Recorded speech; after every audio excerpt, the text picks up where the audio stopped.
મહાદેવ મિત્રો, અત્યારે તો આપણે મસ્ત રેસીપી લઈને આવી ગયા છે ન્યુટ્રેલા સોયા. તો આપણે સરસ મજાનું આપણે ગ્રેવી વાળું શાક બનાવવાનું છે ને એમાં પણ આપણે બનાવવાની છે એની સાથે ભાત. તો તમે જોઈજો, કારણ કે આપણે સરસ મજાનું જો ગ્રેવી વાળું શાક બનાવવાનું છે એમાં પણ આપણે મસ્ત વિડીયો લઈને આવી જઈશું.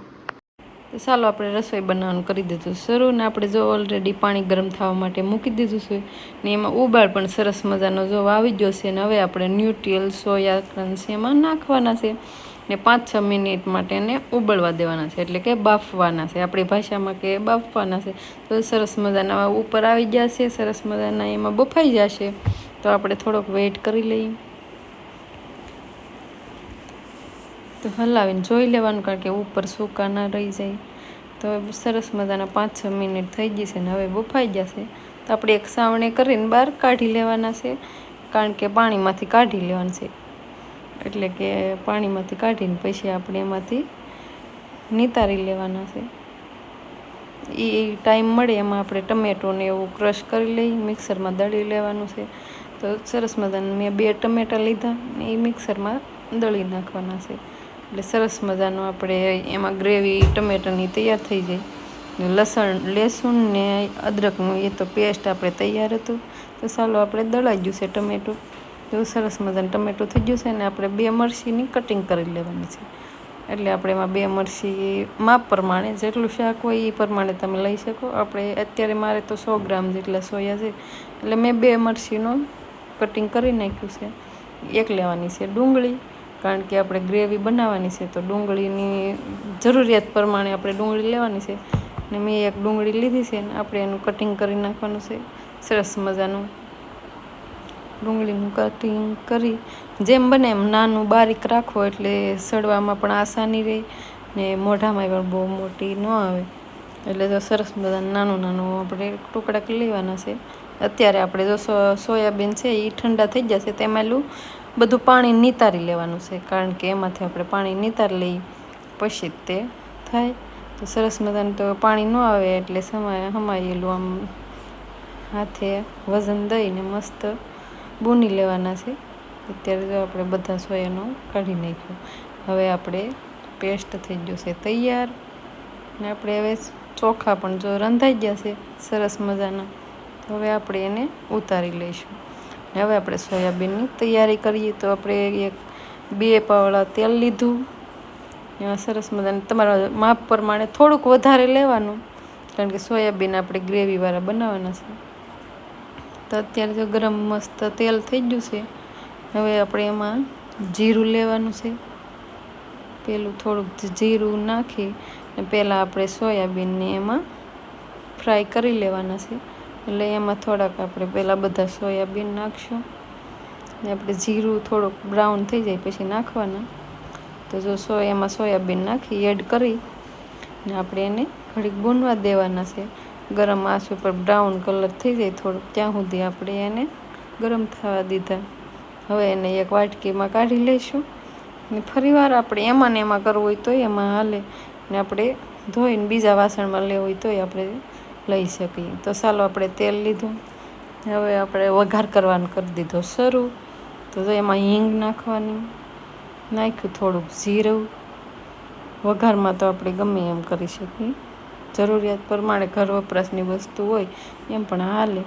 આપણે જે કાપી હતી 2 મરચી લીધી છે ને આપણે લસણનો પાવડર તૈયાર મળતું હતું, તે તૈયાર પાવડર લઈ લીધો છે. ને ઘરે બનાવો તો પણ વધારે સારું. ને જો સરસ મજાનું બ્રાઉન થઈ ગયું, હવે આપણે અડધી ડુંગળી મોરીથી આપણે ડુંગળી એડ કરી દેવાની છે. ઘડીક ધીમા આંચ ઉપર ચડવા દેવાની છે, એટલે ડુંગળી મસ્ત સળી જાય, ડુંગળીનો કલર બદલી જાય ત્યાં સુધી રહેવા દેવાનું છે. તો ડુંગળી સરસ મજાની ચડી ગઈ છે. તો આપણે હવે એમાં આપણે પ્રમાણે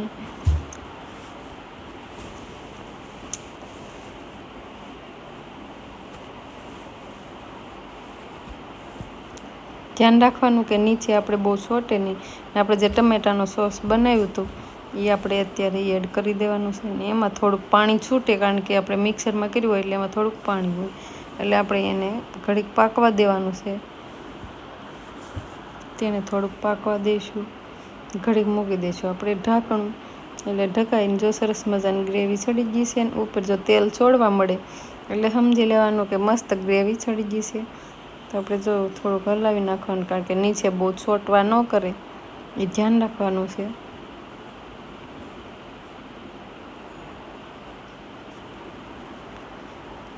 ગ્રેવીનો કલર અત્યારે આવતો નથી કારણ કે અત્યારે આપણે કંઈ નાખ્યું નથી ને અત્યારે આપણે દહીં એડ કરી દેવાનું છે.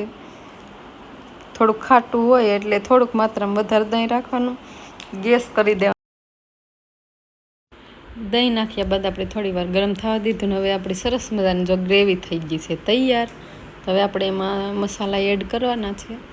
તો સરસ મજાનું દહીં ભળી ગયું છે ને હવે આપણે નાખશું એમાં થોડી સી હળદર, ધનિયા પાવડર અને આપણે ગરમ મસાલો, પેલું મીઠું એડ કર્યું. આપણે બધા મસાલા નાખી દેવાના છે. આ છે ધનિયા પાવડર, ગરમ મસાલો ને લાલ સૂકું મરચું ને હળદર, એ બધું એડ કરી દેવાનું છે. ને આપણે હળદરને સરસ મજાનું જ્યાં સુધી મળી જાય ત્યાં સુધી આપણે એને હલાવી નાખવાનું છે. સરસ મજાનો એમાં લાલ કલર આવી જાય છે એટલે સરસ મજાનું આપણે બધું ભેળસેળ હરખી થઈ ગઈ. એમાંય સરસ મજાની જો ગ્રેવી તૈયાર થઈ ગઈ છે. હવે આપણે એ ગ્રેવીમાં ન્યુટ્રલ સોયા આપણે એડ કરી દેવાના છે. તો એ આપણે નાખી દઈશું એમાં સોયાબીન. તો હવે આપણે જો એમાં નાખી દીધા સોયાબીન. સરસ મજાના ગરમ પાણીમાં ચડી જઈને 5-6 મિનિટ સુધી રહેવા દીધા એટલે સરસ મજાના તૈયાર થઈ ગયા હતા. અને એને સરખિયા ભૂની લેવાના છે. અને એમાં આપણે થોડુંક આપણે ગ્રેવી રાખવી હોય તો થોડુંક એમાં પાણી એડ કરી દેવાનું છે. તો કેવું સરસ મજાનું તેલ ઉપર આવી ગયું છે ને સરસ એમાં પાકી જશે. સૂકું જેને સૂકું રાખવું હોય એ સૂકું પણ રાખી કે આપણે થોડુંક એમાં ઘી એડ કરશું, કારણ કે સ્વાદ સારો આવે ને સુગંધ પણ. એટલા માટે આપણે થોડુંક એમાં સરસ મજાનું ભૂનીને થોડુંક પાણી એડ કરી દઈશું. ને જો એમાંથી આપણે તેલ છોડવા મળે એટલે સમજી લેવાનું કે સરસ મજાની ગ્રેવી આપણી પાકી ગઈ છે. ને આપણે થોડીક વાર માટે એમાં સોયાબીનને રહેવા દેવાના છે એટલે કે મસાલા બધા એડ થઈ જાય. ને હવે આપણે એને ઢાંકી દેવાનું છે. તો ચાલો એને ઢાંકીને 2 મિનિટ માટે રહેવા દીધું હતું. હવે આપણે એમાં 2 મરચી, થોડા ધનિયા પાવડર એટલે આપણી ભાષામાં કોથમીર, તો આપણે કોથમીર એડ કરી દેવાની છે. અને પછી આપણું શાક થઈ ગયું છે સરસ મજાનું તૈયાર. તો તમે જોઈ શકો છો આપણું શાક સરસ મજાનું તૈયાર થઈ ગયું છે. અને હવે આપણે સર્વ કરી લઈએ સરસ મજાનું શાક ને ભાત.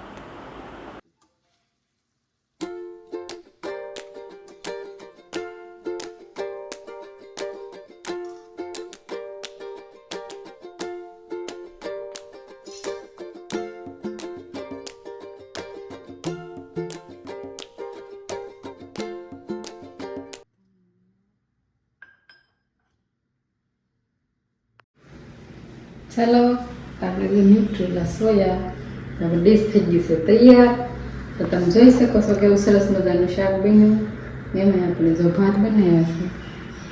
આવા જ નવા વિડીયો જોવા માટે લાઇક, શેર ને સબસ્ક્રાઈબ કરવાનું નહીં ભૂલતા. લાલ કલરનું લિંક છે યુટ્યુબમાં, એ સબસ્ક્રાઈબ કરી નાખો. ને ફેસબુકમાં એ ગુજુ ગુજરાતી કરીને મારી ચેનલ છે એમાં પણ ફોલો ને શેર કરો. વધુમાં વધુ શેર કરો, ફોલો કરો. મહાદેવ.